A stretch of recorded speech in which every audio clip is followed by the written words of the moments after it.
A lot of people think that vodka has to be made from wheat or rye. In reality, vodka can be made from anything. And the reason you can make vodka from all these different ingredients is because of what the nature of vodka is. Vodka, by definition, is a neutral spirit. It is odorless and flavorless. When you distill it, you're just trying to get as much pure ethanol as possible out of there. Nearly 40% of all food that's grown in the world ends up in a landfill. And when you're wasting all that food, you're also wasting the land, the water, the resources that are going to grow those crops. And then once all that food ends up in a landfill, it creates massive amounts of greenhouse gases. So the foods that we use in our product come directly from the food bank.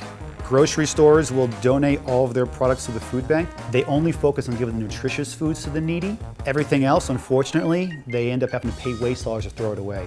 And so what we do is act like a caboose on the food system.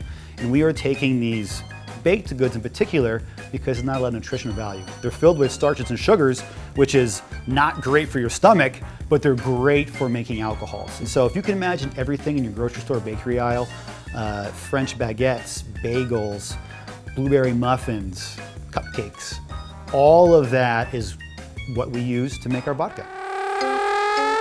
When we looked at this problem, we looked at it from a distiller's perspective. Instead of this being food being thrown away, this was starches and sugars being thrown away.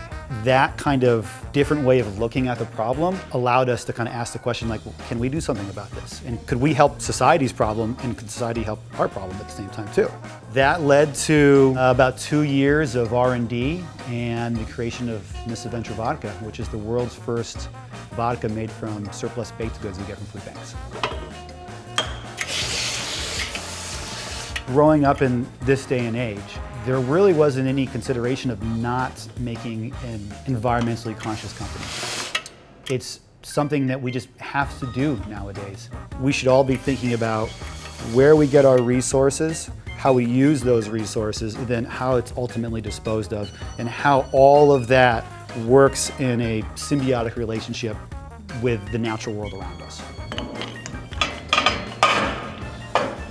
We might be one of the only ones in our industry to do this, but as far as society goes, we're part of a bigger movement.